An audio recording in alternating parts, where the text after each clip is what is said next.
Good day and welcome to our weekly online Informante TV News Bulletin. I am Alvine Miriam Samuel. In our first story, we take a look at the NSA Consumer Price Index basket reset.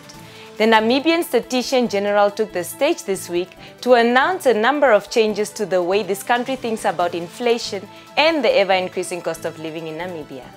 John Stidler pronounced a reconstitution of the basket of goods considered when establishing the Namibian Consumer Price Index, dropping some surprising items such as goat meat and peas.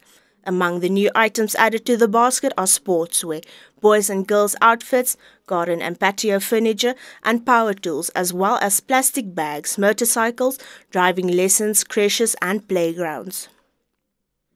In 1993, people were spending close to 30% of their income on food. In the second place was housing, 20%. In the third place, transport, 14.8%. Then we had items like furnishing households, 5.6%, clothing and foodwear, 5%, communications, less than 1%. So these were the weights that we've used until last month to compile inflation. These are the new weights. Let's go to food first. 16% goes to food. That's quite a big reduction from 30 to 16%. Another one that has gone up is housing, water, electricity, gas and other fuels has gone up to 28%. This is now the biggest where we spend the most money. The Bank of Namibia spokesperson, Dangi Katoma, has warned that the consumers take note of the new security features introduced into South African banknotes by the former Reserve Bank. What SARB has done is to introduce a new security features in the form of a little dots that appears now on the front and back side of all the Mandela banknotes. He encouraged Namibian consumers to visit the South African Central Bank website for more information and to make the look, feel, tilt authenticity check for banknotes a habit. South African banknotes have been legal currency in Namibia since before independence and are likely to remain so for the foreseeable future. The fact that the South African rand is a legal tender in Namibia, Namibia is actually being compensated for that.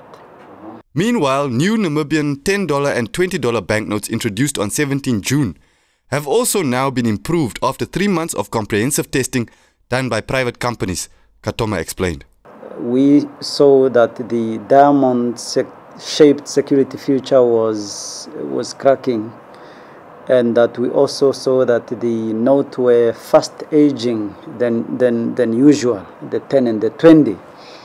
And the good news is that this problem have been now addressed. We have, as you would notice, moved the diamond-shaped security feature, shifted from the folding line of the banknote on the 10 and the 20 more towards the left.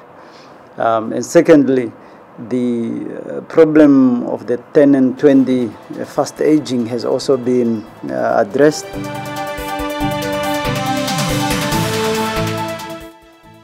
The current status of the Hartbeespoort Dam in the south will be placed in the spotlight at a meeting of the Mariental Flood Task Force with all stakeholders during the second week of November. However, this time the focus may rather fall on the effects the drought might have on the water supply to the Hartbeespoort scheme and Mariental residents than on managing the floods. Over the past few years, much attention was given to implement measures to prevent Mariental from flooding again, as in 2006 and 2009. This included the construction of flood barriers at the western side of the town and the eradication of reeds in the Fish River bed. At the same time, a decision was taken to keep the level of the Hartbeespoort Dam at 70% full. This is a precautionary measure in the event of good rains that might fall in the catchment area of the Fish River, thus increasing the volume of the water in the dam fast. However, this seems to have contributed to the drastic fall of the dam level, which now stands at 30% and is now the biggest concern for the Mariental Flood Task Force. At this stage, the town and the surrounding areas are wholly dependent on the water from the Hardap Dam. Because if we do not get rain, by mid next year, all agricultural activities will have to cease, and there will be enough water until more or less November next year for domestic use. But after that, we do not know where Marienthal will get water.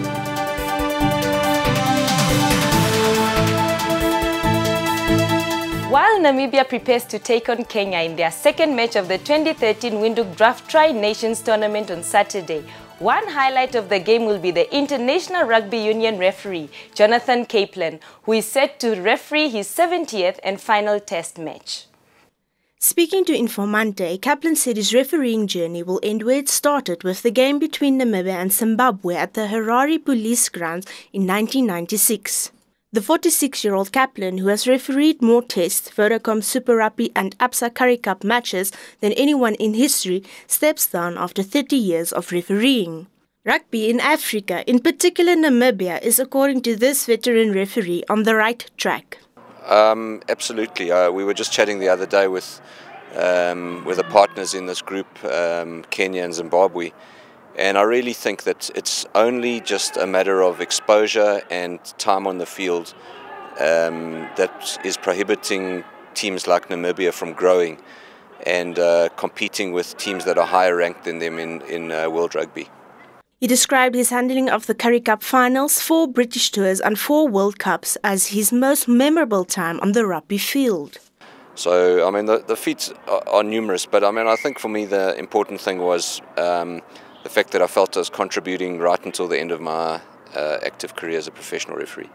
His achievements and records to date include a world record 69 Test matches, a record 99 Vodacom Super Rugby matches, 4 World Cup finals, a record 150 Absa Currie Cup matches, including 5 Currie Cup finals and 3 Vodacom Super Rugby finals. Kaplan will continue refereeing on school and club level, as at this stage he is not offered any position by the South African Rugby Union. Thank you for watching. This is Informante News. Until next week, goodbye.